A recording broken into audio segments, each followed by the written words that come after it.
Well, hey there, you're on the internet, I have some free time, and welcome to the Triple N Network, where all you newbie noob nerds can find all the news you'll need. Let's look at an ink today, shall we? Now, today's ink was requested. The thing is, it was requested so long ago that I don't know who requested it, because for a long time I didn't have the means to get new samples, and this happened to be one of the inks I just did not have. However, a couple months ago, or no, not even that long, someone who wished to remain truly, absolutely anonymous gave me the means to purchase 79 new samples, so I made sure to buy this one, and it was one of the first ones I tested, so here we go. Yep, today's ink is from Pelikan's standard line, I guess you could call it, the 4001 series, where everything is brilliant. Brilliant Brown. Yep, here seen in sample form. Yep, so two pens I used were these. This is a Pilot MR. It looks and smells and quacks like a duck, by which I mean Metropolitan, which means it has a Pilot medium nib, which means it's much more like a Western Fine. However, as you can see, this has an ink in it. It takes Standard International, and that's what I love about this pen. Yep, so think Western Fine. And then I also used a JinHao X450, and I love my X450s because they tend to be pretty broad and pretty wet, and this one certainly is. I think this one has Park Red in it, though. The other one had R&K Permanent Blau. Moving on, let's look at some comparisons. Here is Brilliant Brown. Here is Diamine's Burnt Sienna. Very similar. This one maybe shades a bit more, maybe a little bit more gold to it. Diamine's 150th Anniversary Terracotta. This one has a little bit more vibrancy to it. Little tiny bit hints more towards copper. Speaking of copper, Private Reserve's Copper Burst, which for the record looks absolutely nothing like copper. Yeah, it's just brown. And lastly, Diamine's Ochre, which I recently just finished testing and shades beautifully, honestly. This ink really surprised me. I hope this comes through. This has hints of gold, it has hints of orange, it has like almost a greenish sheen. It's just fascinating. But yeah, out of about 600 and some odd samples at this point, these were the four closest. Now, I'm going to be blunt with you. For me, this color is meh. Just meh. It's a tan, you know. It's not vibrant, it's not jump out in your face, it's not, oh wow. But yeah, it's a brown, and it's very recognizably a brown, so did its job. Now let's look at some chromatography, so bear with me while I zoom in. Alright, now the one on the left with the little D in the corner, that is the one that I let dry, which is not how you're supposed to do it, but here we are. And the way I generally do this is I put a line of ink and then pretty much instantly drop this one in the water, and then by the time this whole test dries, that's when I do this one. It takes about 8 to 10 minutes usually. Now on this standard one, I'm going to try and stay out of the stream of light, you can vaguely see where the initial drop was put. It's sort of like a salmon-y color, or actually sort of bluish over here. And then we have essentially blank space. It goes into a very faint gold tan, into more of a standard light brown, and then I hope this comes through. We have pink and purple up at the top. Yep. The one that I let dry, actually very much the same, where we have a little bit of blue over here, slightly more distinct line down at the bottom, and smaller area of essentially blank space, light gold, tan, more of a brown, and then much more distinct pink, purple, pink, purple, pink. So that was interesting. Chemical test. Now this brand, or you know, these inks are not, you know, touted for their water resistance. So, you know, it's not like you're going into it being told you should expect a permanent ink. But yeah, water got it moving. In fact, cleaning it out of these pens was almost worrisomely easy. But yeah, water got it moving just fine. Bleach turned it sort of this weird cream color and then brought out hints of pink.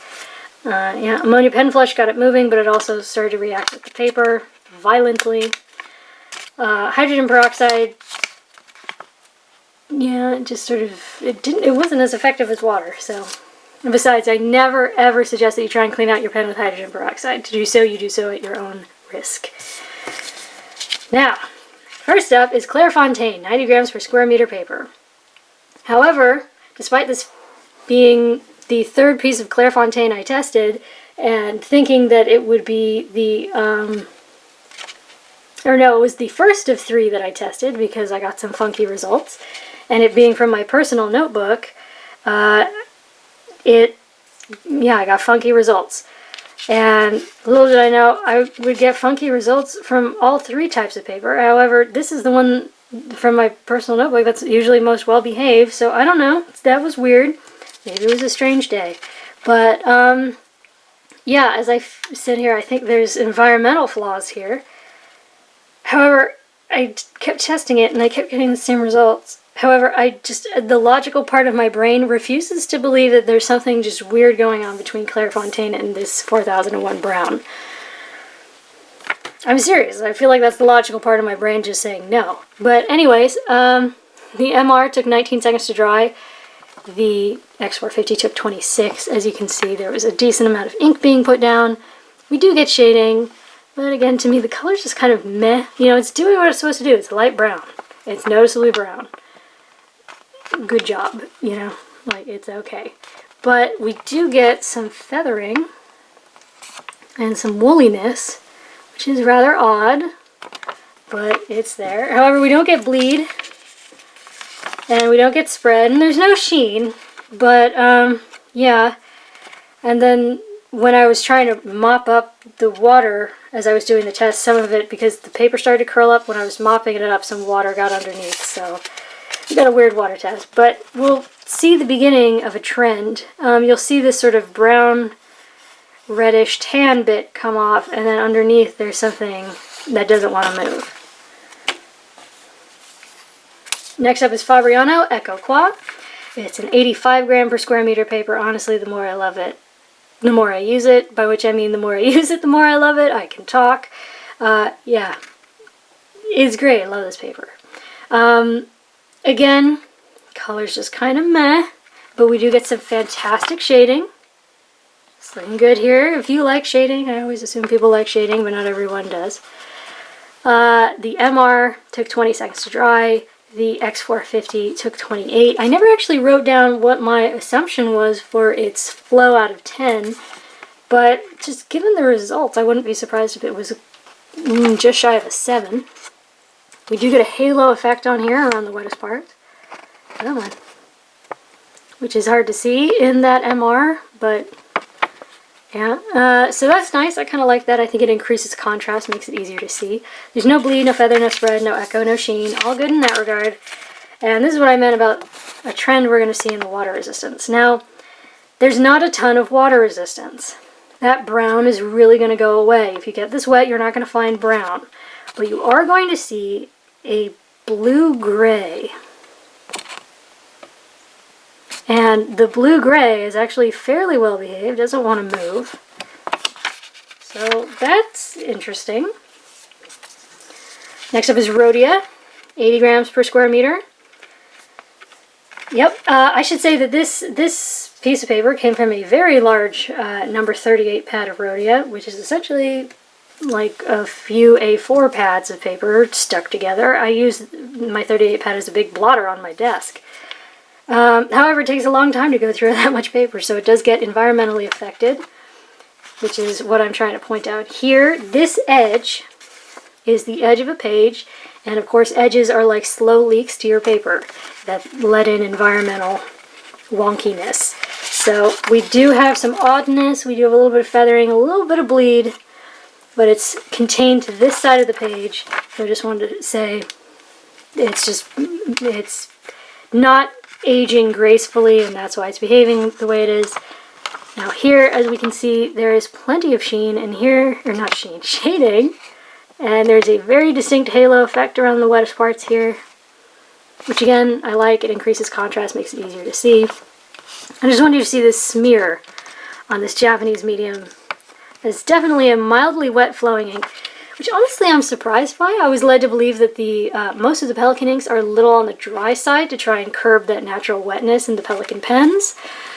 But yeah, there you go. Now, it is not the most saturated ink, as you can tell. You know that, if you know my videos, you know that one of my pet peeves is being able to see the lines of the quadrilateral paper through the ink. I don't like it. It could be worse, you know, like up here, where it's laid on just a little bit more heavily, you can't see it. And through the writing, it's not totally easy to see, but sometimes it is. So, yeah. Anyways, the MR, the Euro Metro, took 19 seconds to dry. The Fairly Broad and Wet JinHao took 27. So it's not the fastest drying ink, but again, this is very dense paper with a ceramic coating added in the pressing process. Now, as I say here, no real bleed, feather, spread, echo, or sheen, which is true with the exception of this ungracefully aging edge. Now again, we see more of that brown wanting to wash away, but this faint blue-gray steadfastly remaining. And again, as we see here, this is the X450. More ink was put down, and so more remains. We see the same with the downstrokes and the larger dots. You can even tell which ones of these was the X450, so it won't be totally waterproof, but there'll be a little something behind. Now next up is Tomoe River paper, and this is a cream-colored paper. But Tomoe River paper has been blessed by dark sorcerers, so it has magical capabilities. Some of them being it will resist bleed and feathering and such and such. However, it will draw out dry times, and it will it will echo. Now, even though this is not the darkest shade of brown, we do have some echo. Ignore that. That is human error. I was laying it on really thick because if you're going to get sheen anywhere, you will see it on Tomoe River. And so I did push it a little too far just to see if we could get some sheen. For the record, no, you cannot. Yeah, especially with the X450, which is a broader, wetter line, you are going to get some show through, which is unfortunate. However, I do think part of that is because here we definitely get that distinct halo, dark halo outline around the wettest parts. And so it can get particularly dark in halos around the X450 because it's putting down more ink. So, following logic, because this is extremely thin paper. If you're familiar with Clairefontaine, you have to imagine that this paper is almost half as thin. However, I do want to point one thing out. Now, this is a cream-colored paper, whereas these are white, or this one I think is just ivory or something. Here, we get much more of a soft goldeny brown. It almost looks like a light tan sort of leather, which I kind of like. I think, you know, it reminds me of the ochre, where you get a little more of that gold. But yeah, so I actually kind of enjoyed it on this paper. The color went from being, as I said, meh, to being sort of a warm tan. Warm, leathery tan. Now, as I said, this paper does draw out dry times. That Japanese medium, which is much like a Western fine, took 27 seconds to dry. The X450 took 42, and the smear went clean off the page. So yeah. But again, like I said, you know, we had a distinct halo outline, and because of the dark sorcery, there is no bleed or feather or spread. And despite how heavily I laid it on, I really couldn't get any sheen. So, unfortunately, no. However, this paper is known for just letting ink slide away when you add more water, and it really didn't. I mean, look at that. That's pretty darn clear. That's pretty there. I mean, okay, so the fine, which went straight blue, that's a little faint. However, that X450 is very clear, and you can also tell that the downstrokes were the X450. So put more ink down, more remains. Now for the next three papers, I only used the Pilot MR with the Japanese medium, except to write the name. And this is the world's worst paper, in my opinion. And just please believe me, that's really, really saying something, because I used to be a bookbinder, and I have seen more paper than I'd care to acknowledge in public.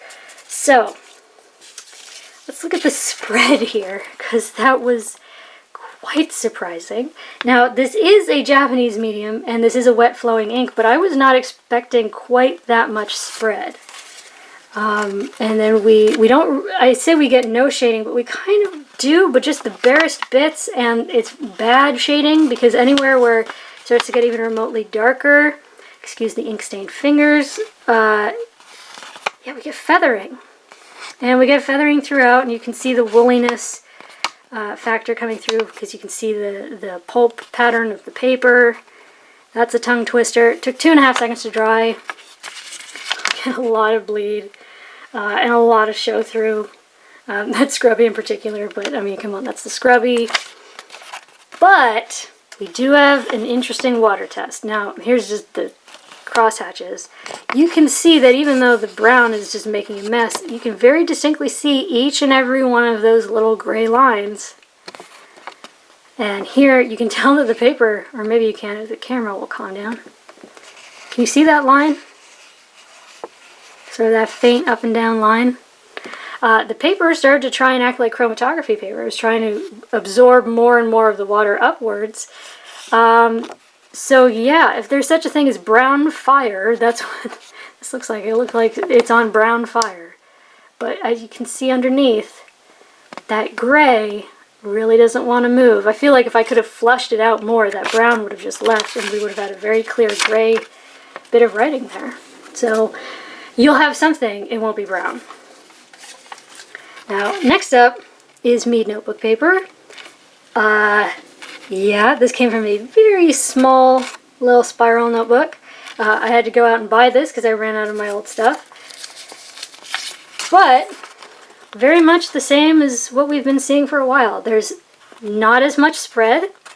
There is some feathering and some woolliness. That is something you'll see here. Took 3.5 seconds to dry. But honestly, like after the paper from my last spiral notebook, I was expecting more feathering. It's mostly an intense woolliness. We really don't get any shading, not really.